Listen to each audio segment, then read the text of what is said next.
Eu acabei de finalizar uma consulta com o paciente agora e fica até o final desse vídeo se você quer entender de uma vez por todas o porquê que os alimentos vão para o mesmo lugar, sim, mas a ordem que você come eles vai impactar na sua saúde metabólica.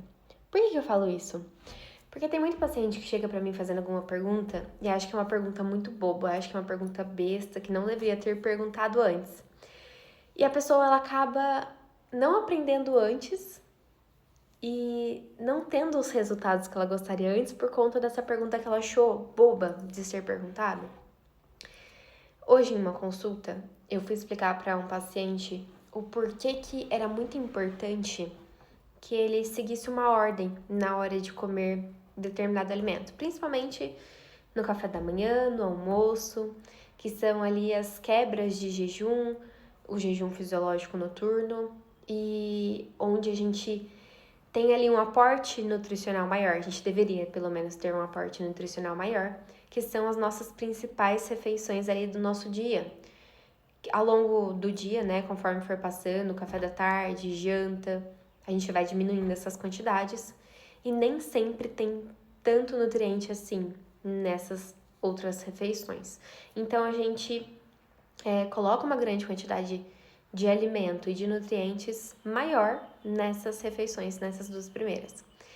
E aí o paciente, ele veio me perguntar do porquê que eu tava falando para ele iniciar no horário do almoço pela salada, depois pelas proteínas, depois pelos carboidratos, no processo de emagrecimento, porque isso ia ajudar ele no emagrecimento. Ajudar por 2 pontos.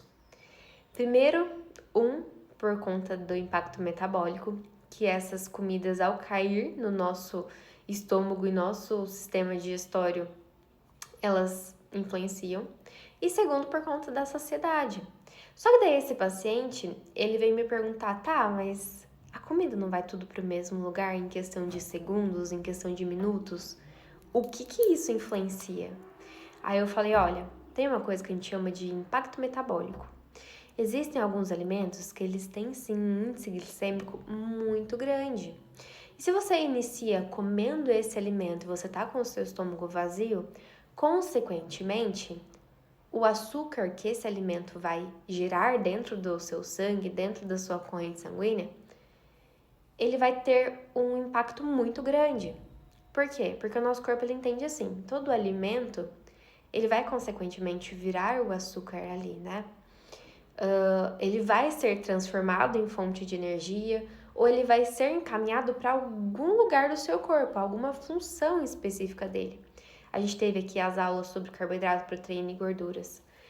Mas quando esse alimento ele cai na nossa corrente sanguínea e ele vai ser transformado como fonte de energia, existem alguns alimentos que caem, né, na nossa corrente sanguínea de uma forma mais rápida e o nosso corpo ele entende que aquele açúcar ali não pode ficar circulante na corrente sanguínea, que é prejudicial para o nosso corpo. Então o que ele faz? Ele avisa lá o nosso pâncreas de que tem muito açúcar ali e a insulina é produzida e é liberada e ela é jorrada basicamente na nossa corrente sanguínea para mandar esse açúcar para dentro da célula. E se toda vez que a gente fizer isso de uma frequência maior, essa insulina ela não vai mais reconhecer esse açúcar.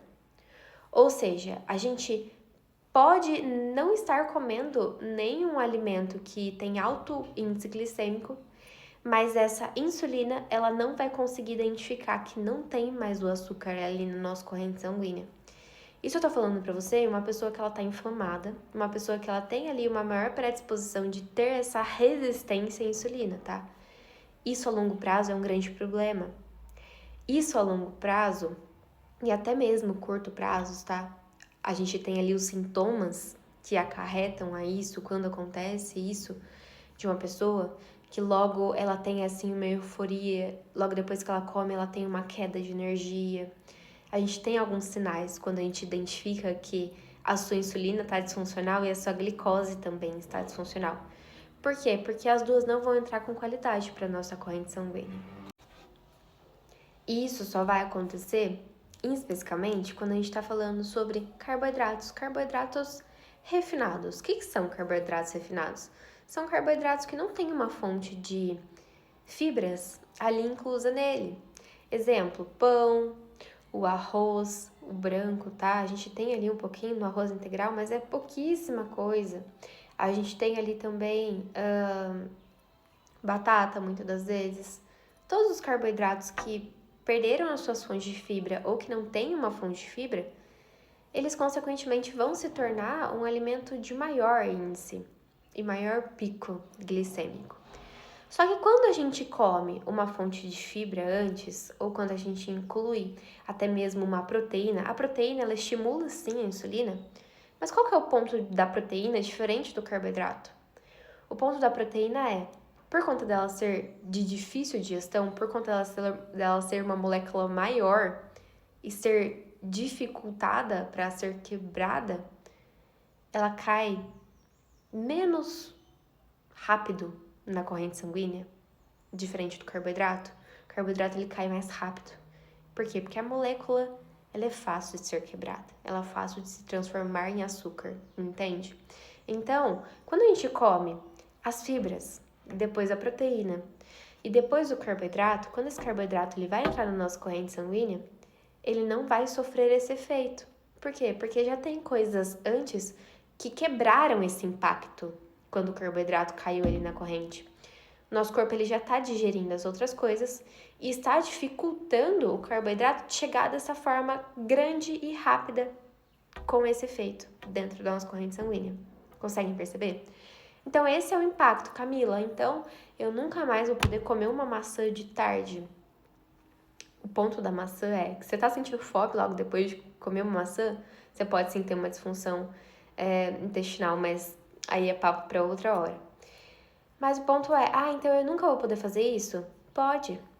Você vai entender os sinais que o seu corpo está te dando.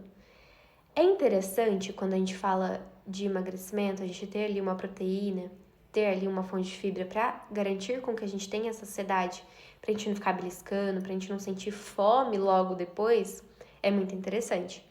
Mas existem sim exceções.